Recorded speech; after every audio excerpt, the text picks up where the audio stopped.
The chapel froze when my mother's voice cut through the air. "You changed your name." Not shock judgment. Every head turned. My father's hand tightened on the program. My brother stopped laughing in the doorway. I slid into the second row seat, the page still warm in my palm, my new name printed in a black that looked almost deliberate. The chair beside me, the one marked family, remained untouched, just like every milestone they'd missed. But as I looked at that empty space, something shifted. They thought today's silence exposed me. They had no idea it was exposing them. I grew up learning how to shrink myself between louder lives.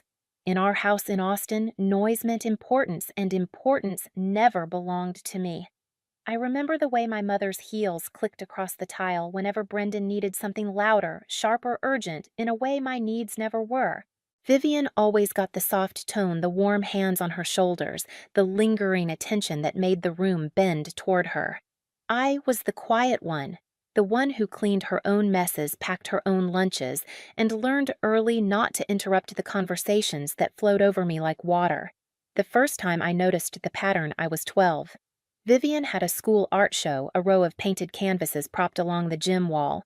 My mother hovered near her, smiling for neighbors, brushing non-existent lint off her dress. I stood in the corner holding the certificate I'd received earlier that morning, an award for a regional science competition. No one in my family came. They didn't even remember the time. Mom passed me as if I were part of the background. "Hold your sister's jacket," she said, handing me the soft fabric without a glance. I folded the certificate into my pocket, the paper crinkling loud enough to echo. No one heard it. Years later, during my high school graduation, they arrived late. The ceremony had already started. My row of classmates shuffled as they searched for seats. When my name was called, I stood scanning the sea of faces for the four that mattered. Only one chair in the family section was empty, mine. My siblings had gone to a lake party and my parents were caught in traffic, though I learned later they'd stopped for coffee. I held the program so tightly the corner tore off. I swallowed the sting and sat down slowly as if careful movements could hide the emptiness. College wasn't different. At Rice, I sent reminders weeks ahead for a departmental award ceremony. Vivian texted back a heart emoji. Brendan left it on scene. My parents replied 3 days later with a casual, "We'll try." They never showed. That night I ate takeout alone on the dorm steps, my award resting beside me, still inside the envelope they didn't open. The older I got, the quieter I became. I learned that pushing back only led to Mom's familiar refrain, "Don't be dramatic, Evelyn." Dad would nod in agreement without lifting his eyes from his phone. My protests became shorter each year until they disappeared entirely. The last flashback that stayed with me, stuck like a splinter, was the ceremony where I presented early research on desalination. 5 seats reserved, all empty. I held a folded program in my hand, smoothing the same crease over and over, trying to pretend the hollow beside me wasn't noticeable. A text buzzed, then a photo of Brendan grilling at a backyard party. "Wish you were here," he wrote. He didn't mean it. That was the day I learned my place in the family. A quiet space at the edge of their lives, never truly seen unless I stayed silent. The shift didn't happen in one moment. It built slowly like pressure behind a door I'd kept closed for years, but the day it finally cracked was ordinary, quiet, deceptively normal. 8 months before my dissertation defense, I sent the announcement to my family. A clean, formal notice from the university date and time printed in sharp black ink. I mailed it to the house in Austin, texted the reminder, added it to the family group chat. April 22nd, 3 p.m., I wrote. My mother responded hours later with a distracted, "So proud, sweetheart." Vivian sent a thumbs up. Brendan typed nice. I told myself it was enough. Through winter, I repeated the date at every Sunday dinner. Mom nodded without lifting her eyes from her phone. Dad murmured something that might have been agreement. Vivian talked about her kids' soccer schedules. Brendan circled back to his latest barbecue experiments. I reminded them anyway. 5 months, 3 months, 6 weeks, 2. Each reminder felt like tapping on a locked window, soundless from the other side. Then in February, Brendan posted the invitation. "Spring Barbecue Bash," the graphic said. April 22nd, 1 dear 6 p.m. I stared at the screen long enough for the pixels to blur. When I called him, he sounded genuinely confused. "What time is your thing again?" he asked, like he hadn't heard it 20 times. 3 o'clock, I said.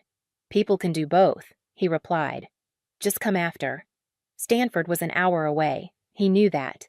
He didn't care. I called Mom next. She laughed softly. "Honey, don't be dramatic. We'll work something out." But I felt it then, the quiet, sinking certainty. They weren't confused. They weren't busy. They simply chose something else. Someone else. Like always. The final confirmation came the day before my defense. Mom answered over loud music, her voice thin between bursts of laughter. "I'm at Brendan's helping set up," she said. "Total chaos here." And tomorrow I asked. 3 o'clock, right? "We'll be there," she said, distracted. "Vivian's bringing dessert." She hung up before I could respond. The next afternoon, standing in the hallway outside Patterson Hall, my phone buzzed. "Where are you?" Mom asked. "We're all at Brendan's." I didn't answer immediately. I let the silence fill the space between us, heavy and final. And in that silence, something inside me clicked into place. I didn't cry in the hallway outside Patterson Hall.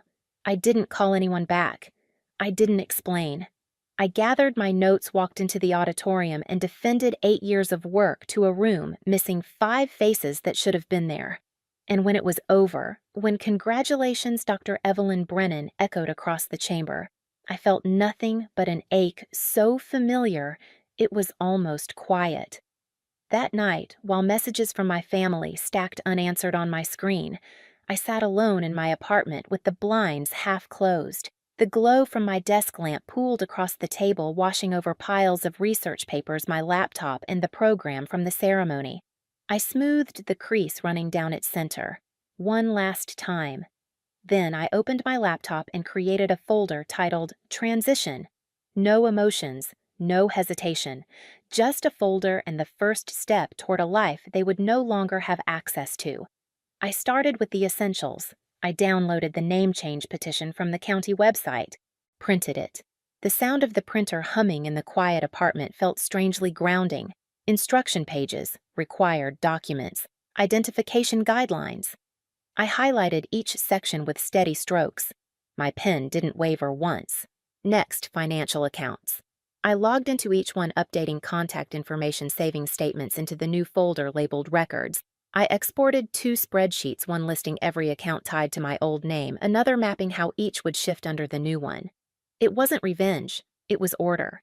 By midnight, the folder held more structure than my family had offered me in years. The next morning, I woke early. The air was cool sunlight, sharp through the blinds. I brewed a cup of coffee, the steam rising in slow ribbons, while I reviewed the petition one last time. Then I changed clothes, navy blouse, pressed slacks, hair pulled neatly back, and drove to the county courthouse. The building loomed pale and quiet against the sky. Inside, the clerk slid a stack of forms toward me. "Fill these out," she said. I nodded, found a seat by the window, and began. Line by line. Signature by signature. My new name, Evelyn Morrison, settled into each blank space like it belonged there. When I handed the documents back, the clerk stamped the top page, the sound crisp final. "Processing takes a few weeks," she said. "That's fine," I replied. Outside, the sun felt different, clearer, less like something I had to earn. The next phase took days. Quiet ones. I updated my email first. A clean address, unlinked to family. I transferred all research materials to a new cloud drive, deleted the old one. I archived messages from colleagues, mentors, and friends. The only thing I didn't delete was a small folder named Ruth, filled with photos of my grandmother and the birthday letters she'd mailed me through college. Her handwriting had always looked certain, even when mine trembled. By the end of the week, my digital life no longer contained the name Brennan. The physical transition came next. I boxed up my apartment, books stacked neatly, clothes folded in long rows, frames turned face down and wrapped in paper. I stood in the center of the living room the night before the movers arrived, listening to the soft hum of the refrigerator, the faint buzz of a streetlight outside. My phone lit up every few minutes, calls, texts, missed attempts to grasp what they'd never held in the first place. I didn't answer. When the truck pulled away, carrying everything I owned toward Portland, I locked the apartment door and rested my hand on the cool metal for a moment. Not sentiment, just stillness. The drive north took 2 days. Long stretches of highway muted radiostatic rest stops with flickering vending machines. I stopped only for gas and coffee. Each mile felt like dissolving threads, thin, frayed connections falling away behind me. Portland greeted me with gray skies and a soft drizzle. Perfect, I thought. A city where silence didn't feel like a punishment, but a way of breathing. My new apartment was small but bright with a narrow balcony overlooking a quiet street lined with trees. I placed my boxes by the window and opened the one labeled Work. Research papers, a notebook, a single photo of me and my grandmother at a long-past birthday dinner. I pinned it above my desk. The next morning, I walked into the environmental consulting firm that had offered me a position months earlier. A receptionist greeted me warmly. My new colleagues introduced themselves one by one. No one asked about my family. No one compared me to a sibling.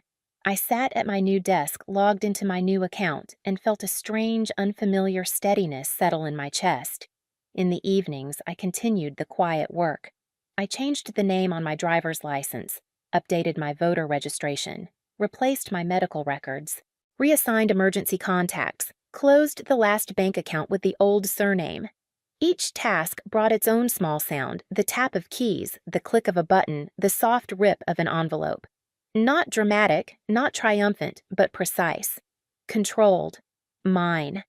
Some nights I'd sit at my desk with the window cracked open, letting the cool air drift inside.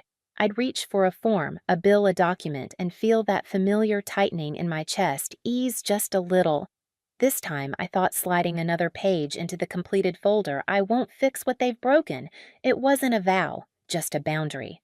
Finally written down. The notification arrived on a gray morning, weeks after I'd settled into Portland. Your name change petition has been approved, it read. A simple sentence. A quiet switch flipped. I printed the confirmation, the page still warm, when I slipped it into a folder labeled Identity. The new documents, license, bank cards, workplace records had already begun updating. Soon, nothing would carry the name my family forgot on purpose. I didn't announce it. I didn't message anyone. I just lived. But silence has a way of echoing when people expect noise. The first ripple came from an email forwarded to my new inbox by HR. Your emergency contact attempted access, the header said. My old number disconnected. My old email archived. My personnel file flagged them as unverified relationship. The system locked them out automatically. Another ripple arrived the following week. The apartment manager from Austin left a voicemail on my new work phone. Your family has been trying to reach us for your forwarding address. We cannot disclose without written consent. I didn't give any. A month later, I powered on the old phone I kept in a drawer. 83 missed calls from my mother, dozens from Vivian, a handful from Brendan, one from Dad. Each voicemail grew more frantic than the last. Where are you? This isn't funny. We need to talk about the graduation. You're blowing it out of proportion. You can't just vanish. This silence is childish. You owe us an explanation. I owed them nothing. I turned the phone off and placed it back in the drawer. The air felt lighter. Then came the moment everything aligned. Great Aunt Ruth passed away quietly, peacefully. She was one of the few people who ever saw me, truly saw me, and I knew I had to go. Not for my family, but for her. The chapel in Austin looked the same as the last time I'd been there, polished wood, soft lighting air, thick with lilies. I arrived early and sat near the aisle hands folded around the printed program. The name on it, Evelyn Morrison, was still strange to my family. But it wasn't strange to me. Not anymore. They arrived in a wave. My mother stopped mid-step when she saw me. You changed your name. It wasn't a question.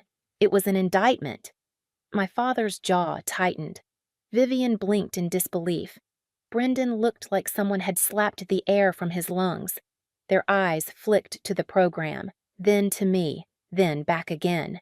You should have told us, Mom said under her breath. You should have shown up, I replied, my voice level. She opened her mouth ready to argue, but the chapel attendant signaled for quiet. During the service, they watched me more than the ceremony. Every so often, Mom's gaze slid toward me, confusion, frustration, something like fear. The same fear people feel when a familiar map has been redrawn without them. After the final hymn, she followed me outside.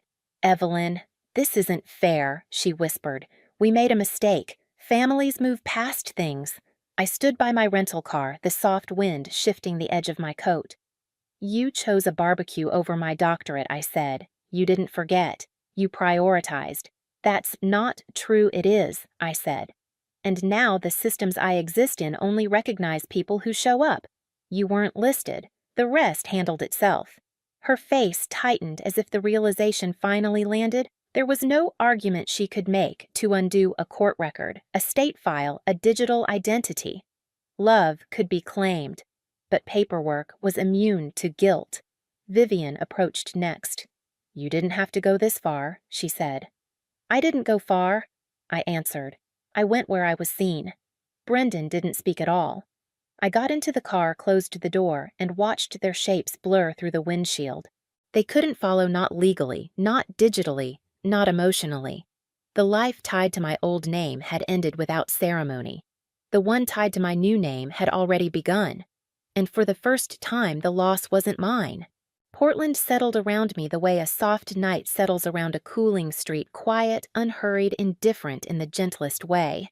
Months passed, and the rhythms of my new life formed themselves without effort. I walked to work under low gray skies. I brewed coffee in the small kitchen of my apartment, the sound of water filling the silence instead of breaking it. On my desk, drafts of water reclamation models spread across the wood in careful lines lit by a diffuse morning glow that made everything look calmer than I felt. Slowly, the stillness stopped feeling foreign. My name, Evelyn Morrison, appeared on memos and email signatures on project briefs. Each time I saw it, something inside me anchored a little deeper.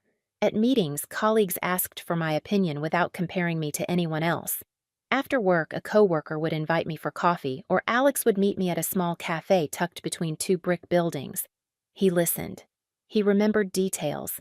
He asked about the desalination project I'd been refining for years, and he didn't pretend interest, he showed it.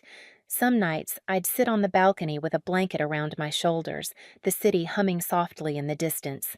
The rain traced lines down the railing, steady and unbothered. I thought about the empty chair at my defense, the one I'd stared at for a long moment before starting my presentation. The image returned now and then, but its shape had changed. It wasn't an ache anymore, just a memory small and flat like a photograph tucked at the back of a drawer. I didn't hate them. That surprised me.